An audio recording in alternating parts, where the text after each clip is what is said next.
کیفیت ہے جب اللہ کی طرف ہمارا رجوع ہوگا وجہت وجہی للہ فطر السماوات والارض، میں نے اپنا ہر طرف سے منہ موڑ کر اللہ کی طرف، ان صلاتی و نسکی و محیای و مماتی للہ رب العالمین، میری نماز، میری قربانی، ہر چیز میری اللہ کے لیے ہے۔ آج میری زندگی کس کے لیے ہے؟ اپنے گھر کے لیے، اپنی اولاد کے لیے، اپنے کاروبار کے لیے۔ اللہ نے تمہیں اسی میں مبتلا کر دیا، گھوم رہے ہو نا، انتریاں باہر ہیں تو بس نہ بیٹا بھولتا ہے، نہ بیٹی، نہ گھر، نہ دکان، پوری زندگی اسی میں گزر گئی، کچھ نہیں سیکھا، کوئی تیاری نہیں آخرت کی، کوئی تیاری نہیں آخرت کی۔ ہم مسلمان ہیں۔ صحابی پوچھتا ہے یا رسول اللہ صلی اللہ علیہ وسلم آپ کہا کریں جب نبی کا نام سنیں نا، میری بات یاد رکھنا، جو نہیں پڑھے گا درود، نبی علیہ السلام صلی اللہ علیہ وسلم کی مجلس میں جب جبرائیل آئے، انہوں نے آپ صلی اللہ علیہ وسلم نے آمین کہا تو صحابہ نے پوچھا یا رسول اللہ صلی اللہ علیہ وسلم آپ نے آمین کیوں کہا تھا؟ آپ نے فرمایا جبرائیل آئے، انہوں نے کہا اے محمد صلی اللہ علیہ وسلم جب آپ کا نام آئے اور جو درود نہ پڑھے، جو درود نہ پڑھے، چومے نہیں، جو درود نہ پڑھے اس پر لعنت۔ تو آپ صلی اللہ علیہ وسلم نے فرمایا آمین۔ اب فائدے کی بات ہے، جب بھی آپ ایک بار صلی اللہ علیہ وسلم کہیں گے نا، آپ کو اللہ 10 نیکی دے گا، آپ کے 10 گناہ معاف ہو جائیں گے، 10 درجے بلند ہوں گے۔ نظر نہیں نہ آ رہی، نوٹ نظر آتا ہے، لال نوٹ ہے، اس کے لیے ہم جھپٹیں گے۔ اور یہ کیا ہے؟ اور چوتھی بات جو امام ترمذی رحمۃ اللہ نے اس میں بتائی اس حدیث میں، کہ 10 بار اللہ اس پر رحمت دی۔ کیا کر رہا تم نے؟ صرف صلی اللہ علیہ وسلم کہنا ہے یا کچھ گیا؟ کتنی برکات آئیں، کتنی رحمتیں آئیں ہیں، لیکن یہ نفع ہمیں نہیں اچھا، ہم سے وہ کام کروائے جا رہے ہیں جس سے اللہ ناراض ہوتا ہے، ہم اللہ سے دور ہو جاتے ہیں۔ گئے کسی کے پاس، اس نے آپ کو تعویذ دے دیا، آپ کو دھاگا دے دیا، کوئی ایسی چیز دے دی، آپ کا گمان آ گیا کہ اب مجھے کرنے کرانے کی کچھ ضرورت نہیں، اب یہ میں نے باندھ دیا دھاگا۔ آپ کتنے نوجوان کالا دھاگا باندھتے ہیں، لال باندھتے ہیں، کبھی پتہ کیا ہے کہ یہ کس کی ہے سنت؟ کبھی سنا ہے آپ نے؟ کبھی تحقیق کی ہے؟ میں ایک مرتبہ سفر میں تھا، پاکستان آ رہا تھا، دبئی ایئرپورٹ پہ رش تھا بہت، کوئی میرا تھا ایک ٹرنل ان کا ذرا کوئی وہ بنا رہے تھے، تو لائن لگی ہوئی، ساری نیشنلٹی مختلف، گورے بھی تھے، ایشین، انڈین، پاکستانی، اس طرح۔ میرے آگے ایک پیر کھڑا تھا، میں سمجھا یہ میاں بیوی ہیں، وہ انڈین تھے، ہندو تھے، دونوں نے نا، وہ لڑکی نے بھی اور لڑکے نے بھی، ایک نے کالا اور لال دھاگا دونوں اکٹھا باندھا ہوا تھا، ڈیزائن بنایا انہوں نے، دونوں نے۔ میں نے ایسے ہی نا تھوڑا سا فری ہو کرنا، کیونکہ جو یہ اپنے بارے میں بتا سکتے ہیں آپ نہیں بتا سکتے، جو یہ اپنے مذہب کے بارے میں بتا سکتا ہے، میں جتنی مرضی تحقیق کروں کہ میرے ذہن کے اندر تعصب ہے، میں تعصب کی نگاہ سے اس کے مذہب کو دیکھوں گا، یہی ہے نا، یہ فطرتاً بات ہے۔ میں نے ذرا سا فری ہو کر ان سے پوچھا، میں نے بولا آپ دونوں میاں بیوی ہیں؟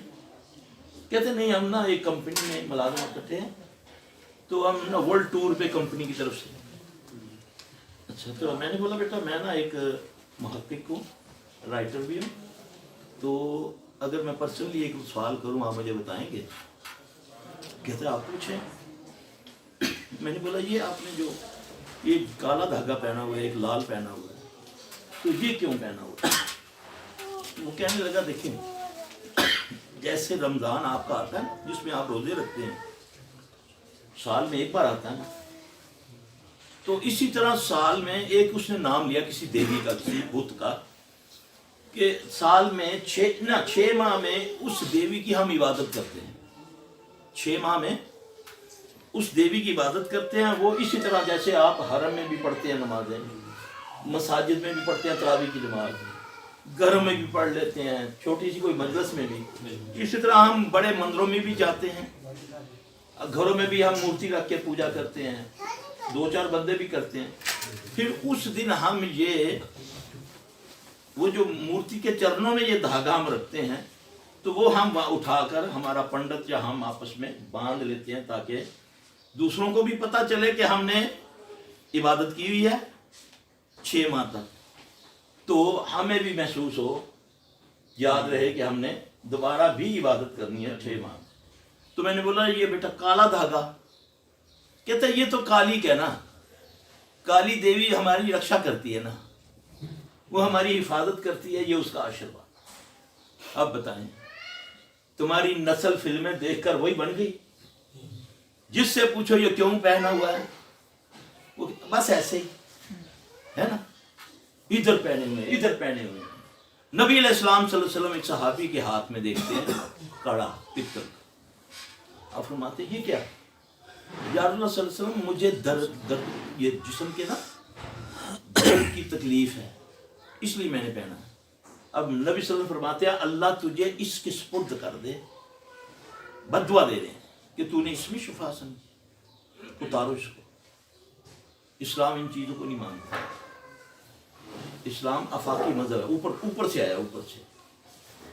یہ نہیں کہ کوئی شدادہ تھا تو بعد میں وہ اللہ بن گیا، ہے نا؟ ہندوؤں میں یہی ہے نا مذہب کہ 2-2 4-4 ہزار کی پچھلی ہسٹری چلے جاؤ تو وہ شدادہ تھا، اپنے علاقے کا بادشاہ تھا، بعد میں وہ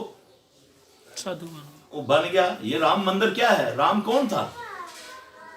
وہ ایک 2,000 سال پہلے اس کی ہسٹری پڑھ کے دیکھی، وہ ایک بہت بڑا بادشاہ تھا، شدادہ تھا، خوبصورت تھا، بعد میں لوگوں نے اس کو اپنا رب بنا لیا جیسے ہم نے بنائے ہوئے ہیں۔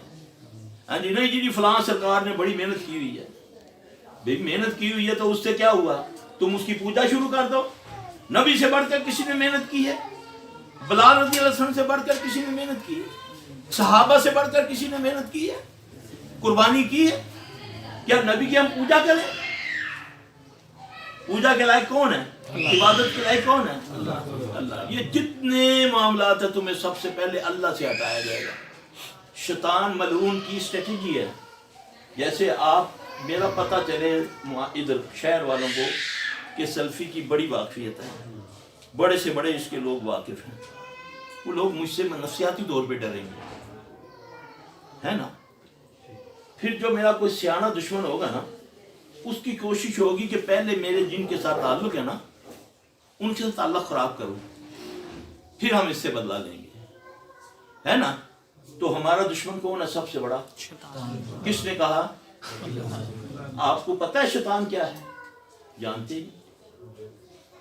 جیسے ہی شیطان کا نام آئے تو کہتے ہیں وہ ابلیس کی طرف چلا جاتا ہے، نعوذ باللہ وہ اللہ ہے کہ ایک اکیلا ہی اربوں دنیا کو وہ کر رہا ہے گمراہ؟ یہ تو میرے اللہ کی شان ہے، وہ اکیلا ہے، مستوی العرش ہے، ذرہ ذرہ اس کے کنٹرول میں ہے، ہر ذرے کی اس کو خبر ہے۔ ابلیس ملعون سمندر پہ تختہ لگائے بیٹھا ہے، یہ اس کی ذریت ہے جو جنات شیاطین ہیں، ان سے وہ یہ کام کرواتا ہے۔ پہلے تو تعارف دیکھیں گے شیطان کا تعارف کیا ہے۔ اپنے دشمن کے بارے میں جب تک تم یہ نہیں سمجھو گے کہ اس کی اسٹریٹجی کیا ہے، اس کا طریقہ کیا ہے، تو پھر تم اس کا توڑ نہیں کر سکتے جب تک تم اس کی، یہ دنیا کا اصول ہے۔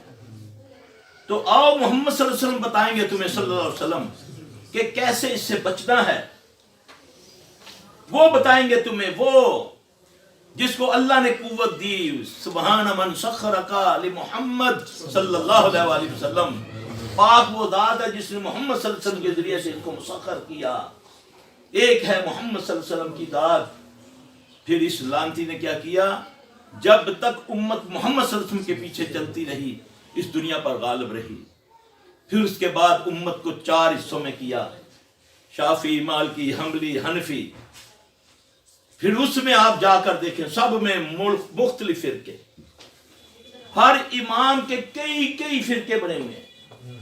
تو جو امام الانبیاء وہ کدھر ہے؟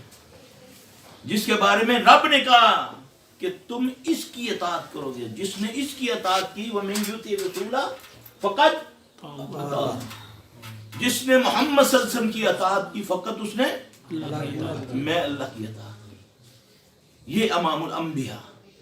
پھر اس نے اس سے امت کو دور کیا، پھر سلسلے، پھر مرشد، پیر، امام بن گئے،